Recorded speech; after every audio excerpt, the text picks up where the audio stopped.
అన్ని వ్యవస్థలు నిర్వీర్యమైపోయినాయి. విధ్వంస పాలన అయ్యే పరిస్థితి వచ్చింది. తవ్విన కొద్దీ తప్పులున్నాయి. ఎక్కడ చూసినా అప్పులైపోయినాయి. వాళ్ళు చేసిన పాపాలన్నీ బయటపడుతున్నాయి. 10 లక్షల కోట్ల రూపాయలు అప్పు చేశారు.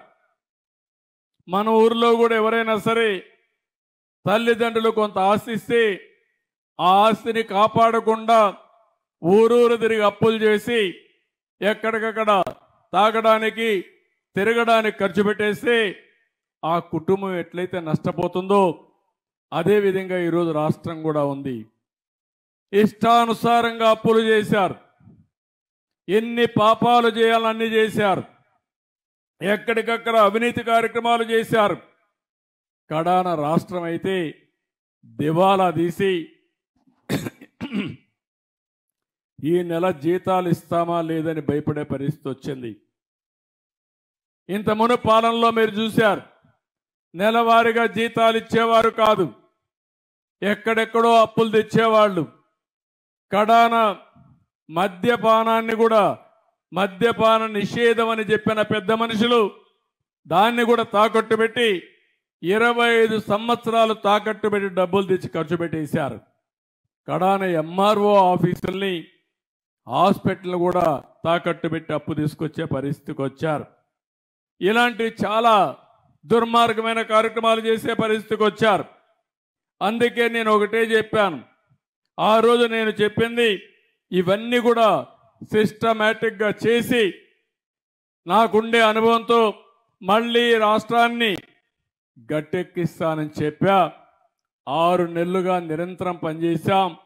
ఈరోజు నేను ధైర్యంగా చెప్పగలుగుతున్నా, ఇప్పుడిప్పుడే ఒక్కొక్క స్టెప్పే ముందుకు వచ్చే పరిస్థితికి వచ్చాం. అయితే నేను ఒక మాట చెప్పాను, అన్నీ జరిగే వరకు వెయిట్ చేయలేం కాబట్టి ఎప్పటికప్పుడు కార్యక్రమాలు చేయాలని సంక్షేమ కార్యక్రమాలకు నాంది పలికాం. నేను ముఖ్యమంత్రి అయిన వెంటనే నేను సంతకాలు పెట్టిన 5 సంతకాల్లో ఒకటి మన పిల్లల ఉద్యోగాల కోసం మెగా డిఎస్సికి సంతకం పెట్టాను. తొందరలోనే పిల్లలందరికీ ఉద్యోగాలు ఇప్పించే బాధ్యత తీసుకుంటాను. అది అయిన తర్వాత ఏదైతే పేదల సేవలో పింఛన్ల మీద సంతకం పెట్టాను.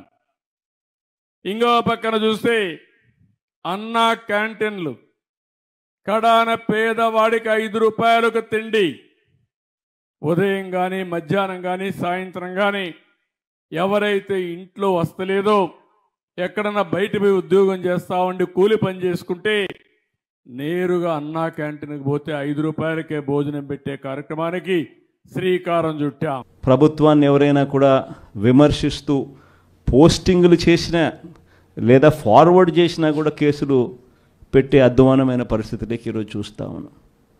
ఇవన్నీ కూడా జరుగుతూ ఉన్నాయి. కానీ తప్పెక్కడ చేస్తూ ఉన్నాడు చంద్రబాబు నాయుడు అని అంటే, ఒకవైపున మంచి చేయకపోగా మరోవైపు ప్రశ్నించే గొంతును అణిచివేయాలని చెప్పి విశ్వరూపాన్ని చూపించడం చంద్రబాబు చేస్తూ ఉన్న తప్పు. మామూలుగా 6 నెలలకు ప్రభుత్వ వ్యతిరేకత ఈ స్థాయిలో ఉండాలి అని అనుకుంటే చంద్రబాబు నాయుడు గారి 6 నెలల కాలంలో ఈ స్థాయికి వెళ్ళిపోయింది. క్యారెక్టర్ అన్నది, క్రెడిబిలిటీ అన్నది, విశ్వసనీయత అన్నది ఒక్కసారి మనం పడేసినామనంటే మళ్ళీ ఏరుకోవడం కష్టం.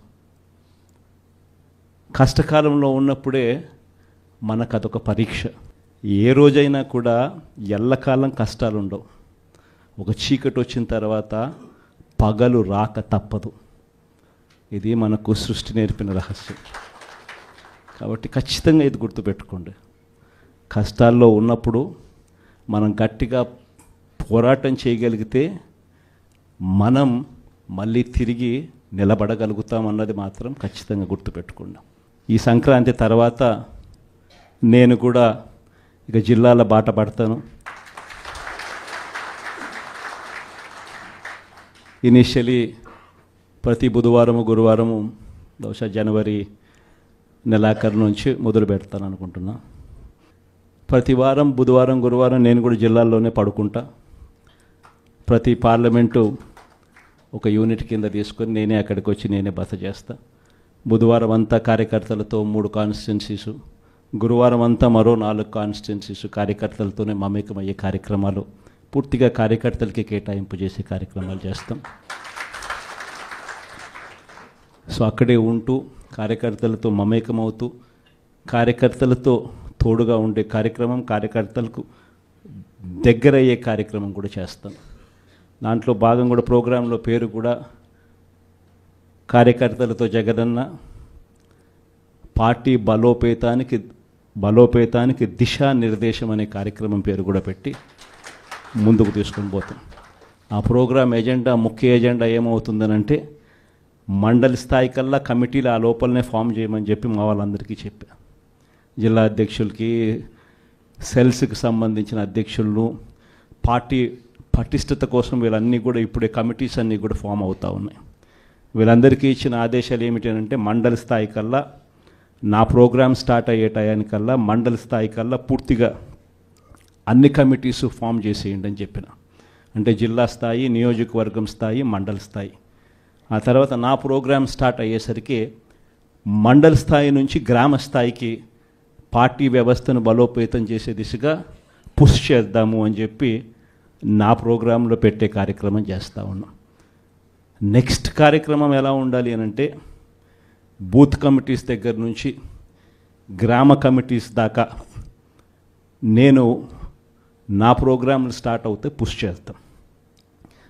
చివరికి ఏ స్థాయికి మన ప్రోగ్రాములన్నీ కూడా వెళ్ళిపోవాలనంటే, మన పార్టీ ఏ స్థాయిలోకి ఆర్గనైజ్ స్ట్రక్చర్లోకి వెళ్ళిపోవాలి అని అంటే, రేపొద్దున ప్రతి కార్యకర్త గ్రామ స్థాయి నుంచి ఎమ్మెల్యే, ఎంపీ స్థాయి దాకా కూడా ప్రతి ఒక్కరికి ఒక ఫేస్బుక్ పేజ్ ఉండాలి, ఒక ఇన్స్టాగ్రామ్ పేజ్ ఉండాలి, ఒక వాట్సాప్ ఉండాలి, యూట్యూబ్లో కూడా పోస్టింగ్ చేసేవి ఉండాలి.